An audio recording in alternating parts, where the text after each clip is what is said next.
A short but extremely powerful quote from American educator and astronaut Krista McAuliffe reads, "I touch the future, I teach." Being an educator can elicit such joy that you can only get from knowing that you made an impact on someone. Being a teacher is knowing that you can change the trajectory of someone's life without even knowing it, without even being conscious of it, and overall just being there for your students, which is something I believe every student deserves access to. However, this right is actively being denied. There is a shortage of educators, and in turn, the education of our youth and future generations to come are being put at risk. And so I urge you to become a teacher. I know that a good amount of you are also history majors, so if your plan already isn't to become a teacher, or if you're considering a different career path, I hope that this either changes your mind or solidifies your choice.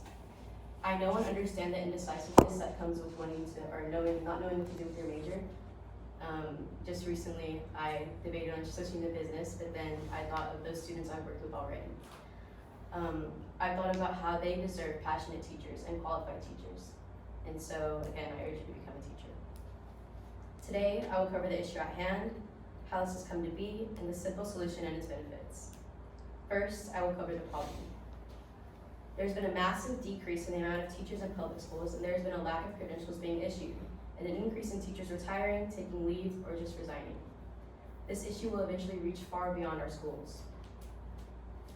As of October 2022, 18% of public schools had at least one teaching vacancy, and 26% had multiple teaching vacancies, according to data released by National Center for Education Statistics.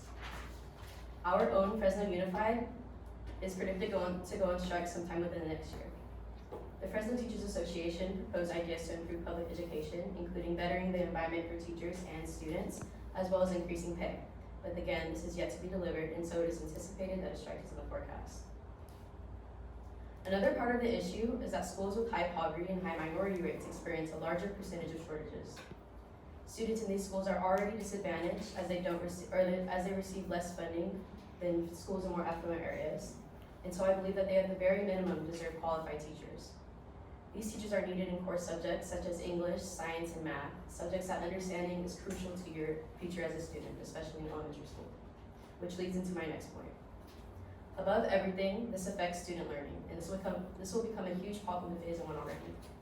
It's almost too easy to imagine how inconsistent teachers in the form of short-term substitutes and a lack of steady learning will impact our future.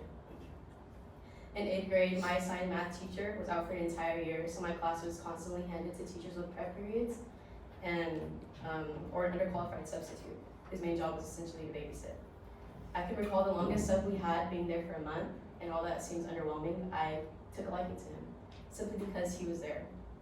He assigned warm-ups every day and would actually teach the class, which is something I've grown to appreciate over the years. Unfortunately, he did have to leave, but this account just goes to show that being there and liking what you do can mean so much to a student, even if you don't know it does. Next, I will cover why this is happening.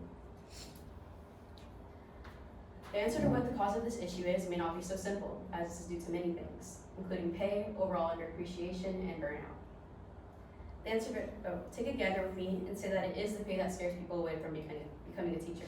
As it is a known fact that they should not make, or they don't make as much as they should. Teachers are paid less than the average employee in nearly every state but Hawaii. To most, including me, this doesn't make sense, as teachers have their bachelor's and their teaching credentials, which is more education than most Americans have. According to the Center for American Progress, teachers are about 30% more likely than non-teachers to work a second job.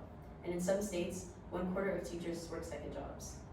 If this statistic seems unlikely, ask your favorite professor, only if they seem comfortable answering, and see if they have a second job. If the answer is yes, consider why the person aiding in the success of your college career, as well as many others, is having to pick up a second job in order to support themselves and their families. There's been a call to action to raise the national wage for educators, which is again yet to be voted. Or perhaps the reason is burnout. According to a 2020 study, students view teachers who reported burnout as less socially and emotionally competent. Burnout is a type of work-related stress that causes fatigue, feelings of lack of control, and feelings of lack of support. It's very easy to feel alone at any job, really, but it almost seems worse when you have to perform at your best in front of kids when you're honestly not your best. Not only is this affecting you, but it is affecting your students as well. Lastly, I will go over the solution. The simple solution is to become a teacher. Becoming a teacher can come with so many benefits, not just for yourself, but for others as well.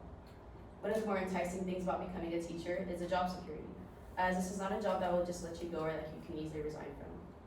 The most recent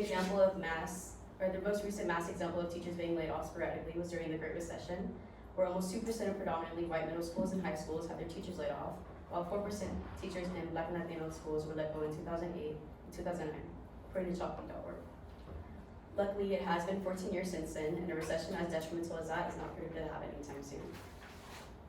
You also have the ability to choose what age group you feel comfortable working with.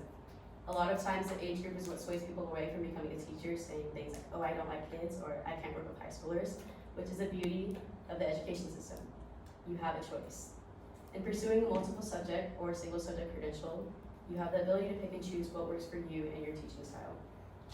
Lastly, becoming a teacher can allow you to make a difference in the lives of so many. During my research on this topic, I discovered Victor Rios' story. Being born to immigrants and moving to Oakland, California during his childhood, it wasn't long before he was met with poverty, gang violence, and crime.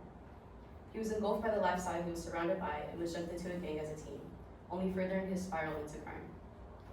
He continued to go to school though, where he had a teacher named Miss Russ, who he described as a very strong-headed woman. He told a story about how one day he called Miss Russ a B-word in the middle of class, and instead of screaming at him, she pulled him aside and told him that he wouldn't be leaving the classroom until he understood why the word hurt her and so many women alike. He moves on to speak about how his friend passed not too long after that as a result of gang violence, and how it hit him. And how Miss Russ, despite the name calling in defiance, vouched for him. Then, Victor decided to change his life around with the help of Miss Russ, a teacher he didn't even like in the beginning. Rios' story just goes to show that being there can make a huge difference in the lives of others, and teachers are given the opportunity to be that change every single day that they come into work. To conclude my speech, I covered the national teacher shortage, the reason as to why there's a shortage, and ways to combat this, as well as benefits of becoming an educator. I hope that the stories I've shared with you today have at least made you imagine your life as an educator, and I ask the next time you consider becoming a teacher, or don't, think about Victor Rios' story. Furthermore, think of your own story and how much of an impact your favorite teacher has made on you. Thank you.